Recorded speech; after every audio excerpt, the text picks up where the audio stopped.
Le rosier de Madame Husson, de Guy de Maupassant. Nous venions de passer Gisors, où je m'étais réveillé en entendant le nom de la ville crié par les employés, et j'allais m'assoupir de nouveau, quand une secousse épouvantable me jeta sur la grosse dame qui me faisait vis-à-vis. Une roue s'était brisée à la machine qui gisait en travers de la voie. Le tender et le wagon de bagages, déraillés aussi, s'étaient couchés à côté de cette mourante qui râlait, geignait, sifflait, soufflait, crachait, ressemblait à ces chevaux tombés dans la rue dont le flanc bat, dont la poitrine palpite, dont les naseaux fument et dont tout le corps frissonne, mais qui ne paraissent plus capables du moindre effort pour se relever et se remettre à marcher. Il n'y avait ni mort ni blessé, quelques contusionnés seulement, car le train n'avait pas encore repris son élan, et nous regardions, désolés, la grosse bête de fer estropiée qui ne pourrait plus nous traîner, et qui barrait la route pour longtemps peut-être, car il faudrait sans doute faire venir de Paris un train de secours. Il était alors 10 heures du matin, et je me décidai tout de suite à regagner Gisors pour y déjeuner. Tout en marchant sur la voie, je me disais Gisors, Gisors, mais je connais quelqu'un ici. Qui donc? Gisors. Voyons, j'ai un ami dans cette ville. Un nom soudain jaillit dans mon souvenir. Albert Marambeau. C'était un ancien camarade de collège que je n'avais pas vu depuis 12 ans au moins, et qui exerçait à Gisors la profession de médecin. Souvent, il m'avait écrit pour m'inviter. J'avais toujours promis sans tenir. Cette fois, enfin, je profiterai de l'occasion. Je demandai au premier passant « Savez-vous où demeure monsieur le docteur Marambeau ?» Il répondit, sans hésiter, avec l'accent traînard des Normands « Rue Dauphine ». J'aperçus, en effet, sur la porte de la maison indiquée, une grande plaque de cuivre où était gravé le nom de mon ancien camarade.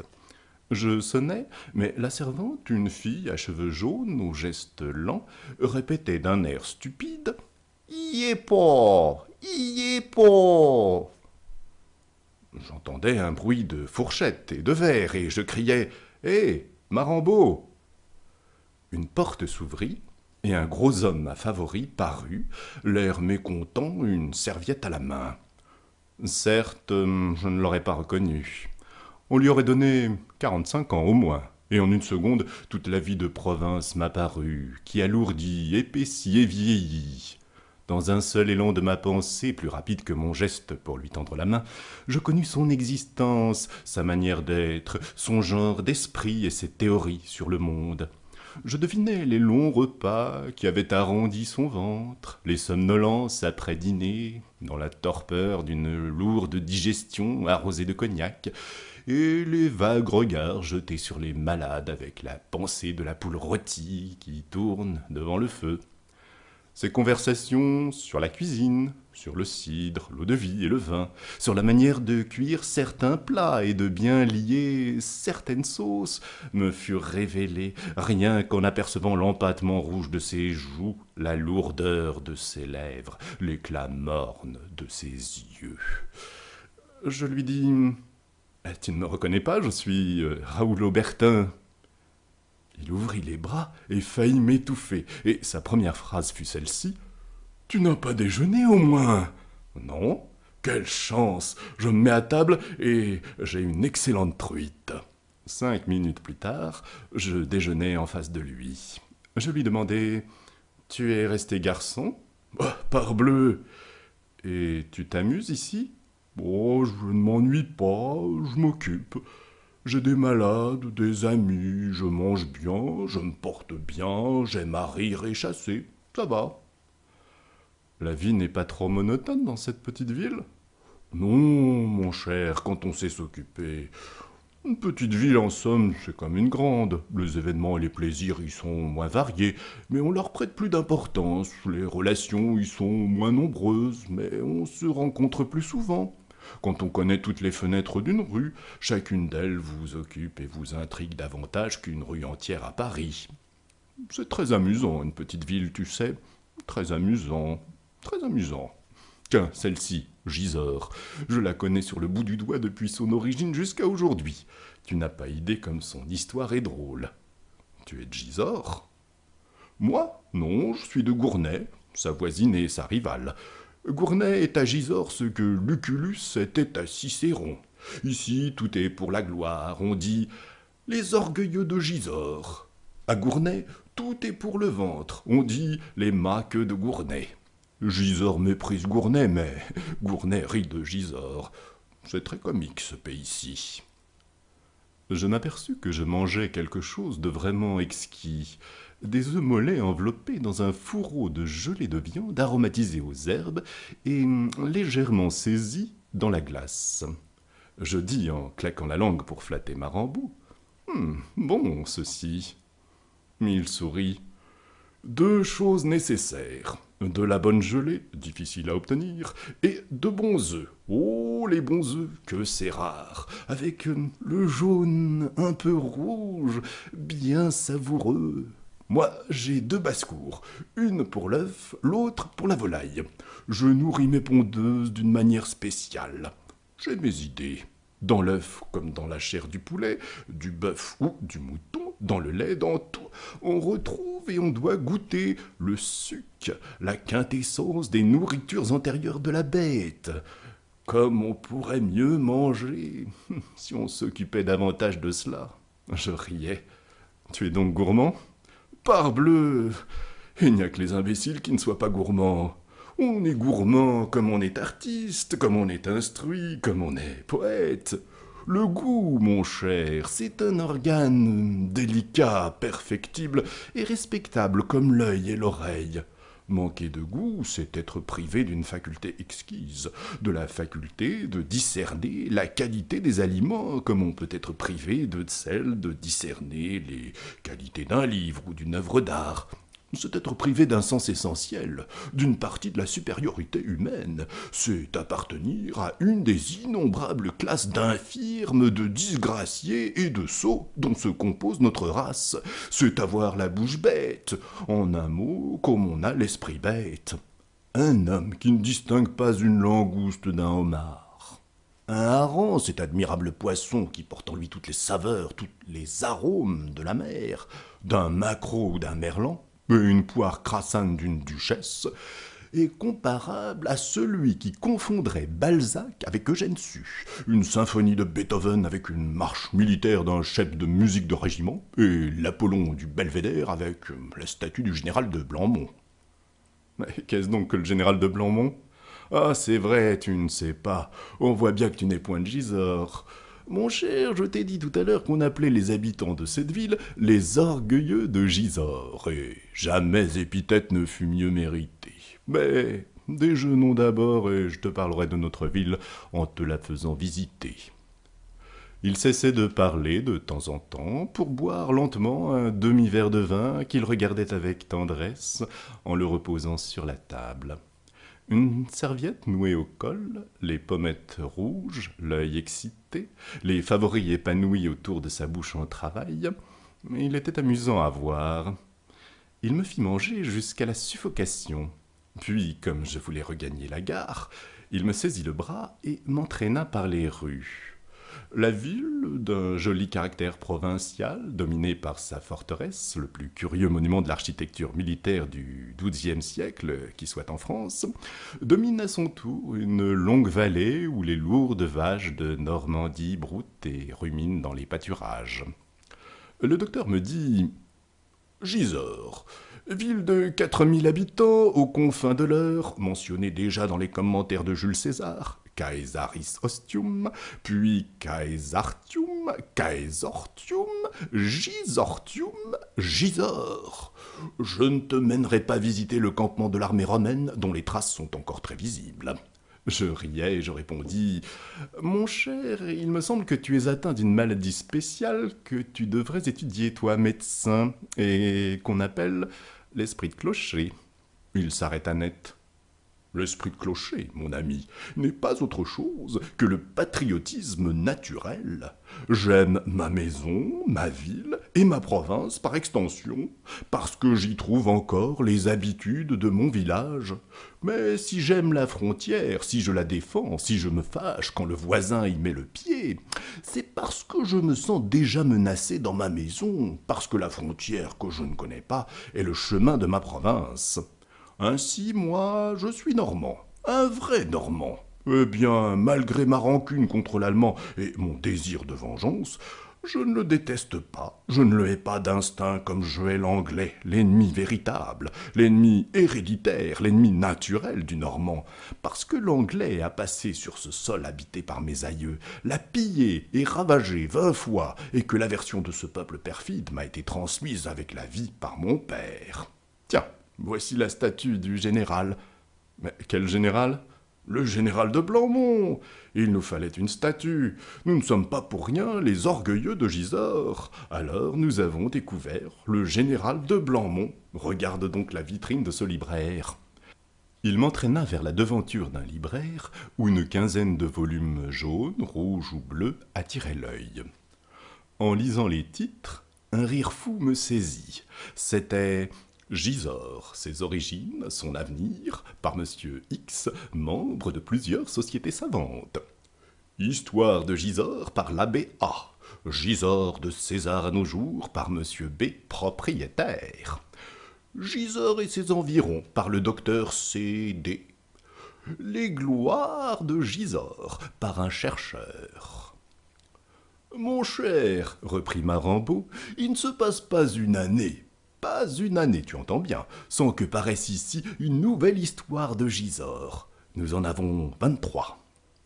Et les gloires de Gisors, demandai-je. Oh, je ne te les dirai pas toutes, je te parlerai seulement des principales. Nous avons eu d'abord le général de Blanmont, puis le baron d'Avilliers, le célèbre céramiste, qui fut l'explorateur de l'Espagne et des Baléares, et révéla aux collectionneurs les admirables faïences hispano-arabes. Dans les lettres, un journaliste de grand mérite, mort aujourd'hui, Charles Brenne, et parmi les bien vivants, le très éminent directeur du Nouvelliste de Rouen, Charles Lapierre, mais encore beaucoup d'autres, beaucoup d'autres. Nous suivions une longue rue, légèrement en pente, chauffée d'un bout à l'autre par le soleil de juin, qui avait fait rentrer chez eux les habitants. Tout à coup, à l'autre bout de cette voie, un homme apparut, un ivrogne qui titubait. Il arrivait, la tête en avant, les bras ballants, les jambes molles, par périodes de 3, 6 ou 10 pas rapides, que suivait toujours un repos. Quand son élan énergique et court l'avait porté au milieu de la rue, il s'arrêtait net et se balançait sur ses pieds, hésitant entre la chute et une nouvelle crise d'énergie. Puis il repartait brusquement dans une direction quelconque. Il venait alors heurter une maison sur laquelle il semblait se coller, comme s'il voulait entrer dedans à travers le mur. Puis il se retournait d'une secousse et regardait devant lui, la bouche ouverte, les yeux clignotant sous le soleil. Puis d'un coup de rein, détachant son dos de la muraille, il se remettait en route. Un petit chien jaune, un roquet famélique, le suivait en aboyant, s'arrêtant quand il s'arrêtait, repartant quand il repartait. « Tiens, dit Marambo, voilà le rosier de Madame Husson. » Je fus très surpris, et je demandai « Le rosier de Madame Husson, qu'est-ce que tu veux dire par là ?» Le médecin se mit à rire. « Oh, c'est une manière d'appeler les ivrognes que nous avons ici. Cela vient d'une vieille histoire, passée maintenant à l'état de légende, bien qu'elle soit vraie en tout point. » « Est-elle drôle, ton histoire ?»« Oh, très drôle. Alors raconte-la. »« Très volontiers. Il y avait autrefois dans cette ville une vieille dame, très vertueuse et protectrice de la vertu, qui s'appelait Madame Husson. Tu sais, je te dis les noms véritables et pas des noms de fantaisie. Madame Husson s'occupait particulièrement des bonnes œuvres, de secourir les pauvres et d'encourager les méritants. Petite, trottant court, ornée d'une perruque de soie noire, cérémonieuse, polie, en fort bon terme avec le bon Dieu représenté par l'abbé Malou, elle avait une horreur profonde, une horreur native du vice, et surtout du vice que l'Église appelle luxure. Les grossesses avant mariage la mettaient hors d'elle, l'exaspéraient jusqu'à la faire sortir de son caractère. Or, c'était l'époque où l'on couronnait des rosières aux environs de Paris, et l'idée vint à Madame Husson d'avoir une rosière à Gisors. Elle s'en ouvrit à l'abbé Malou, qui dressa aussitôt une liste de candidates. Mais Madame Husson était servie par une vieille bonne nommée Françoise, aussi intraitable que sa patronne.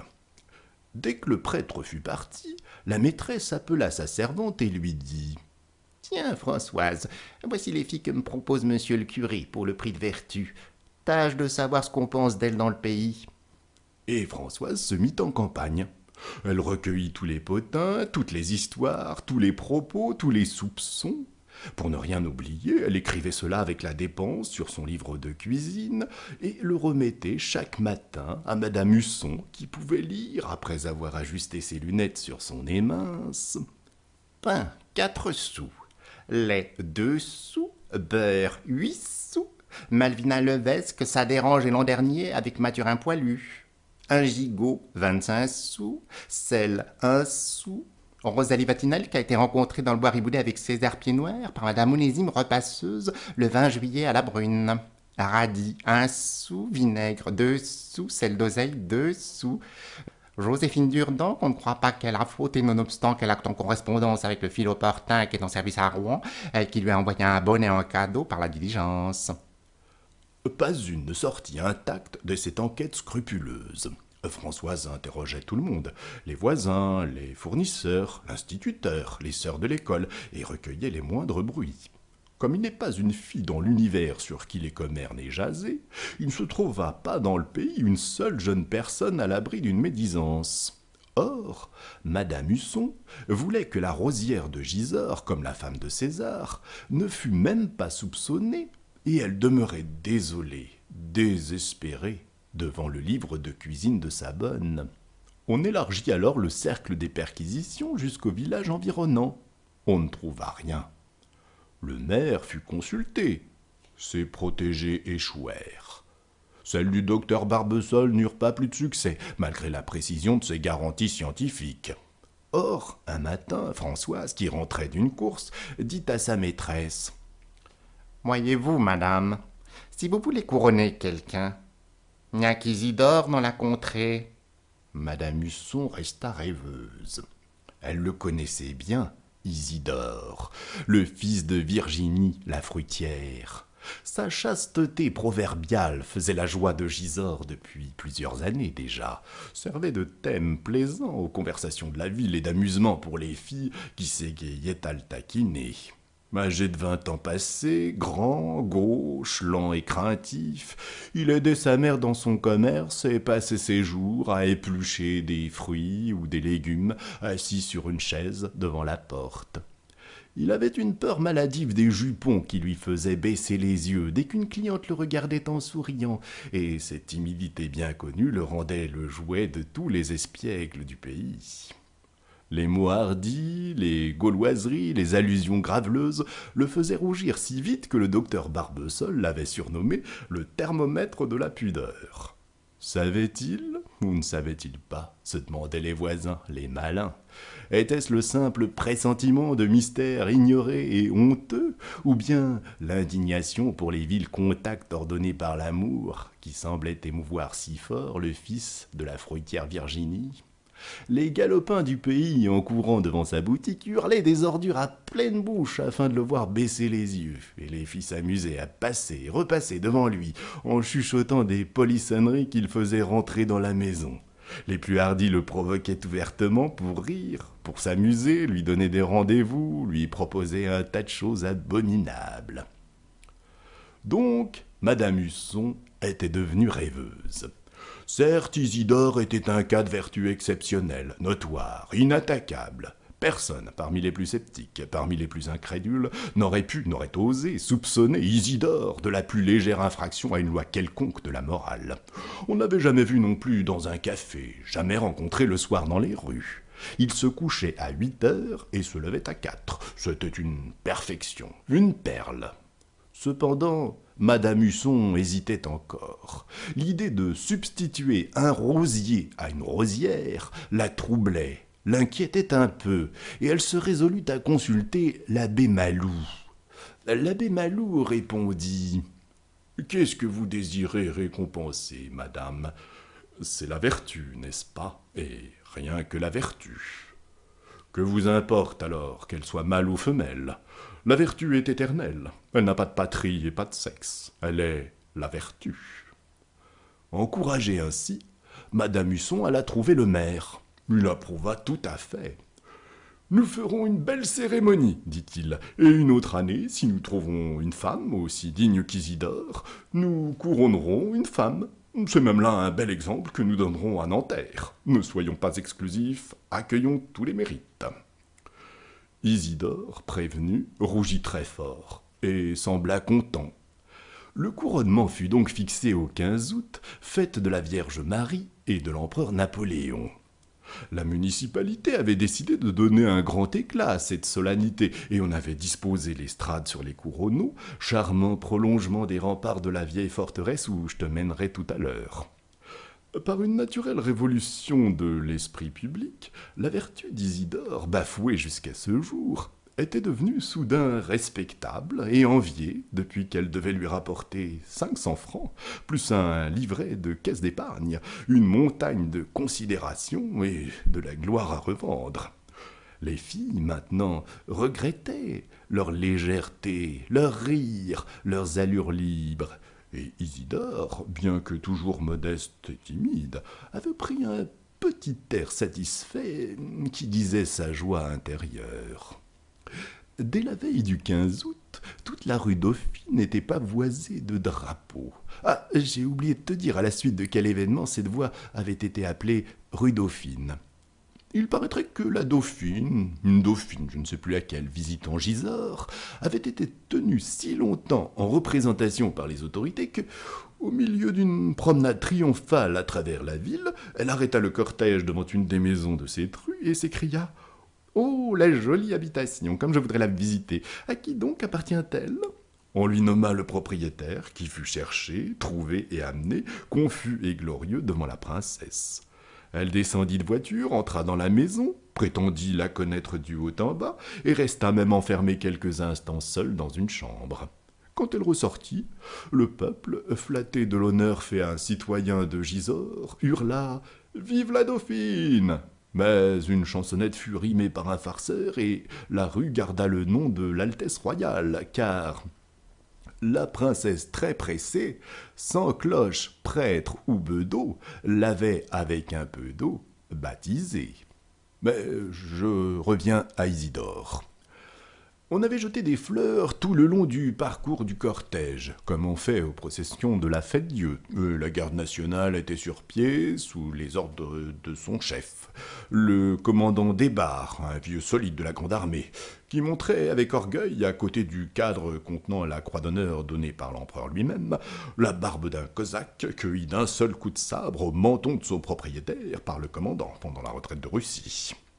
Le corps qu'il commandait était d'ailleurs un corps d'élite, célèbre dans toute la province, et la compagnie des grenadiers de Gisors se voyait appelée à toutes les fêtes mémorables dans un rayon de 15 à 20 lieues. On raconte que le roi Louis-Philippe, passant en revue les milices de l'heure, s'arrêta émerveillé devant la compagnie de Gisors et s'écria « Oh, quels sont ces beaux grenadiers !»« Ceux de Gisors, répondit le général. « J'aurais dû m'en douter, murmura le roi. » Le commandant Desbarres s'en vint donc avec ses hommes, musique en tête, chercher Isidore dans la boutique de sa mère. Après un petit air joué sous ses fenêtres, le rosier lui-même apparut sur le seuil. Il était vêtu de coutil blanc, des pieds à la tête, et coiffé d'un chapeau de paille qui portait comme cocarde un petit bouquet de fleurs d'oranger. Cette question du costume avait beaucoup inquiété Madame Husson, qui hésita longtemps entre la veste noire des premiers communiants et le complet tout à fait blanc. Mais Françoise, sa conseillère, la décida pour le complet blanc en faisant voir que le rosier aurait l'air d'un cygne. Derrière lui parut sa protectrice, sa marraine, Madame Husson, triomphante. Elle prit son bras pour sortir, et le maire se plaça de l'autre côté du rosier. Les tambours battaient. Le commandant des barres commanda. Présentez, armes! Le cortège se remet en marche vers l'église, au milieu d'un immense concours de peuple venu de toutes les communes voisines. Après une courte messe et une allocution touchante de l'abbé Malou, on repartit vers les couronneaux où le banquet était servi sous une tente. Avant de se mettre à table, le maire prit la parole. Voici son discours textuel. Je l'ai appris par cœur, car il est beau. Jeune homme, une femme de bien, aimée des pauvres et respectée des riches, Madame Husson, que le pays tout entier remercie ici, par ma voix, a eu la pensée, l'heureuse et bienfaisante pensée, de fonder en cette ville un prix de vertu qui serait un précieux encouragement offert aux habitants de cette belle contrée. Vous êtes, jeune homme, le premier élu, le premier couronné de cette dynastie de la sagesse et de la chasteté. Votre nom restera en tête de cette liste des plus méritants, et il faudra que votre vie, comprenez-le bien, que votre vie tout entière réponde à cet heureux commencement.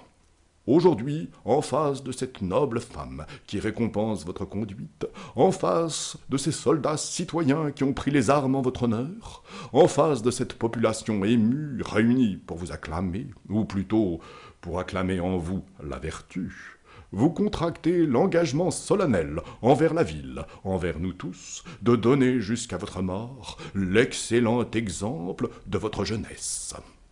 Ne l'oubliez point, jeune homme, vous êtes la première graine jetée dans ce champ de l'espérance. Donnez-nous les fruits que nous attendons de vous. Le maire fit 3 pas, ouvrit les bras et serra contre son cœur Isidore qui sanglotait. Il sanglotait, le rosier, sans savoir pourquoi, d'émotions confuses, d'orgueil, d'attendrissement vague et joyeux.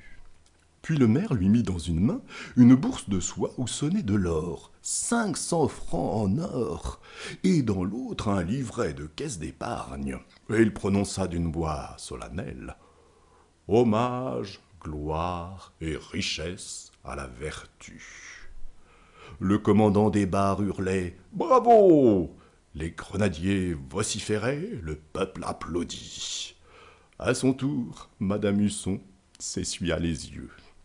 Puis on prit place autour de la table où le banquet était servi. Il fut interminable et magnifique.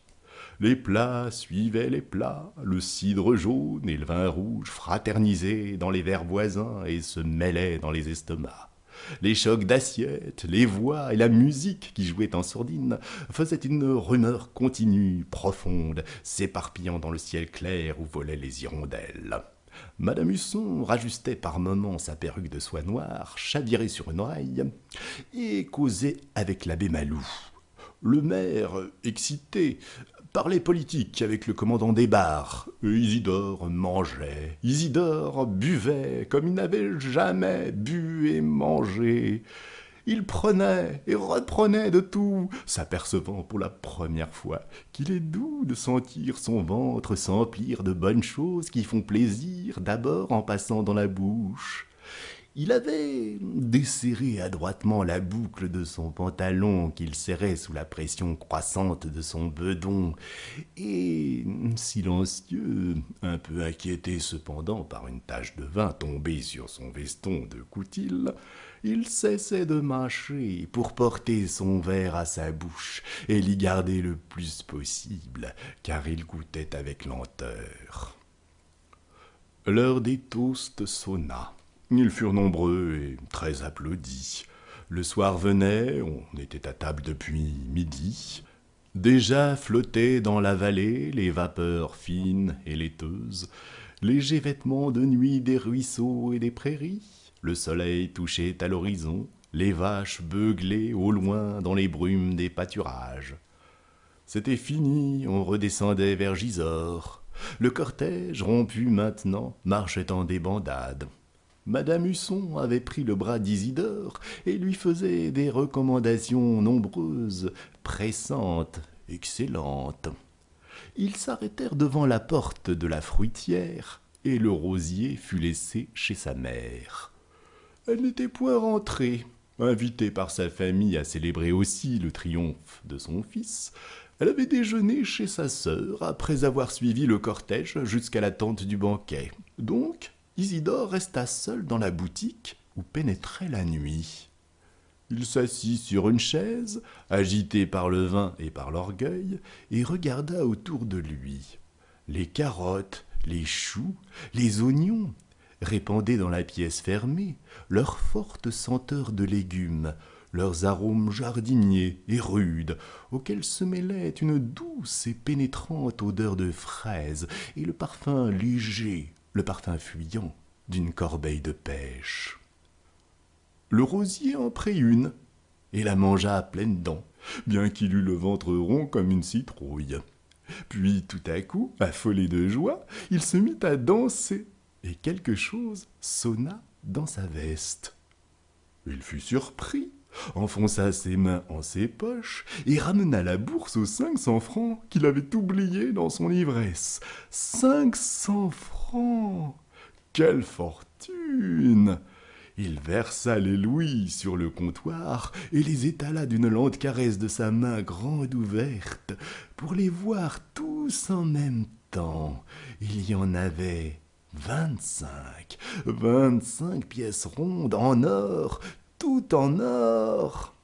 Elles brillaient sur le bois dans l'ombre épaissie, et il les comptait et les recomptait, posant le doigt sur chacune et murmurant « 1, 2, 3, 4, 5, 100, 6, 7, 8, 9, 10, 200 » Puis il les remit dans sa bourse qu'il cacha de nouveau dans sa poche. Qui saura, mais qui pourrait dire le combat terrible livré dans l'âme du rosier entre le mal et le bien, l'attaque tumultueuse de Satan, ses ruses, les tentations qu'il jeta en ce cœur timide et vierge. Quelles suggestions, quelles images, quelle convoitise inventa le malin pour émouvoir et perdre cet élu. Il saisit son chapeau, l'élu de Madame Husson, son chapeau qui portait encore le petit bouquet de fleurs d'oranger, et sortant par la ruelle derrière la maison, il disparut dans la nuit. La fruitière Virginie, prévenue que son fils était rentré, revint presque aussitôt et trouva la maison vide. Elle attendit sans s'étonner d'abord, puis au bout d'un quart d'heure, elle s'informa. Les voisins de la rue Dauphine avaient vu entrer Isidore et ne l'avaient point vu ressortir. Donc on le chercha, on ne le découvrit point. La fruitière, inquiète, courut à la mairie. Le maire ne savait rien, sinon qu'il avait laissé le rosier devant sa porte. Madame Husson venait de se coucher quand on l'avertit que son protégé avait disparu. Elle remit aussitôt sa perruque, se leva et vint elle-même chez Virginie. Virginie, dont l'âme populaire avait l'émotion rapide, pleurait toutes ses larmes au milieu de ses choux, de ses carottes et de ses oignons. On craignait un accident. Lequel? Le commandant des bars prévint la gendarmerie qui fit une ronde autour de la ville. Et on trouva, sur la route de Pontoise, le petit bouquet de fleurs d'oranger. Il fut placé sur une table autour de laquelle délibéraient les autorités. Le rosier avait dû être victime d'une ruse, d'une machination, d'une jalousie. Mais comment? Quels moyens avait-on employés pour enlever cet innocent et dans quel but? Las de chercher sans trouver, les autorités se couchèrent. Virginie seule veilla dans les larmes. Or, le lendemain soir, quand passa à son retour la diligence de Paris, Gisors apprit avec stupeur que son rosier avait arrêté la voiture à 200 mètres du pays, était monté, avait payé sa place en donnant un louis dont on lui remit la monnaie, et qu'il était descendu tranquillement dans le cœur de la grande ville. L'émotion devint considérable dans le pays. Des lettres furent échangées entre le maire et le chef de la police parisienne, mais n'amenèrent aucune découverte. Les jours suivaient les jours, la semaine s'écoula. Or, un matin, le docteur Barbesol sortit de bonne heure, aperçut, assis sur le seuil d'une porte, un homme vêtu de toile grise et qui dormait la tête contre le mur. Il s'approcha et reconnut Isidore. Voulant le réveiller, il n'y put parvenir. L'ex-rosier dormait d'un sommeil profond, invincible, inquiétant. Et le médecin, surpris, alla requérir de l'aide afin de porter le jeune homme à la pharmacie Boncheval. Lorsqu'on le souleva, une bouteille vide apparut, cachée sous lui. Et l'ayant flairée, le docteur déclara qu'elle avait contenu de l'eau de vie. C'était un indice qui servit pour les soins à donner. Ils réussirent. Musidor était ivre et abruti par 8 jours de saoulerie, ivre et dégoûtant à n'être pas touché par un chiffonnier. Son beau costume de coutil blanc était devenu une loque grise, jaune, graisseuse, fangeuse, déchiquetée, ignoble, et sa personne sentait toutes sortes d'odeurs, d'égouts, de ruisseaux et de vices. Il fut lavé, sermonné, enfermé, et pendant 4 jours ne sortit point. Il semblait honteux et repentant. On n'avait retrouvé sur lui ni la bourse aux 500 francs, ni le livret de caisse d'épargne, ni même sa montre d'argent, héritage sacré laissé par son père, le fruitier. Le 5e jour, il se risqua dans la rue Dauphine. Les regards curieux le suivaient, et il allait le long des maisons, la tête basse, les yeux fuyants. On le perdit de vue à la sortie du pays, vers la vallée, mais 2 heures plus tard, il reparut, ricanant et se heurtant au mur. Il était ivre, complètement ivre. Rien ne le corrigea. Chassé par sa mère, il devint charretier et conduisit les voitures de charbon de la maison Pougrisel, qui existe encore aujourd'hui. Sa réputation d'ivrogne devint si grande, s'étendit si loin, qu'à Évreux même, on parlait du rosier de Madame Husson, et les pochards du pays ont conservé ce surnom. Un bienfait n'est jamais perdu. Le docteur Marambeau se frottait les mains en terminant son histoire. Je lui demandai « As-tu connu le rosier, toi ?»« Oui, j'ai eu l'honneur de lui fermer les yeux. »« De quoi est-il mort ?»« Dans une crise de délirium très mince, naturellement. » Nous étions arrivés près de la vieille forteresse, amas de murailles ruinées, que dominent l'énorme tour Saint-Thomas de Cantorbéry et la tour dite du prisonnier. Marambeau me conta l'histoire de ce prisonnier qui, au moyen d'un clou, couvrit de sculptures les murs de son cachot en suivant les mouvements du soleil à travers la fente étroite d'une meurtrière. Puis j'appris que Clotaire II avait donné le patrimoine de Gisors à son cousin Saint-Romain, évêque de Rouen, que Gisors cessa d'être la capitale de tout le Vexin après le traité de Saint-Clair-sur-Epte, que la ville est le premier point stratégique de toute cette partie de la France, et qu'elle fut, par suite de cet avantage, prise et reprise un nombre infini de fois. Sur l'ordre de Guillaume le Roux, le célèbre ingénieur Robert de Bellême y construisit une puissante forteresse, attaquée plus tard par Louis le Gros, puis par les barons normands, défendue par Robert de Candos, cédée enfin à Louis le Gros, par Geoffroy Plantagenet, reprise par les Anglais à la suite d'une trahison des Templiers, disputée entre Philippe Auguste et Richard Cœur de Lion, brûlée par Édouard III d'Angleterre, qui ne put prendre le château, enlevée de nouveau par les Anglais en 1419, rendue plus tard à Charles VII par Richard de Marbury, prise par le duc de Calabre, occupée par la Ligue, habitée par Henri IV, etc., etc. Et Marambeau, convaincu, presque éloquent, répétait « Quels gueux, ces Anglais, et quels pochards, mon cher! Tous rosiers, ces hypocrites-là !» Puis, après un silence, tendant son bras vers la mince rivière qui brillait dans la prairie, « Savais-tu qu'Henri Monnier fut un des pêcheurs les plus assidus des bords de l'Epte ?»« Non, je ne savais pas. »« Et Bouffé, mon cher, Bouffé a été ici peintre vitrier. Allons donc. »« Mais oui, comment peux-tu ignorer ces choses-là ?»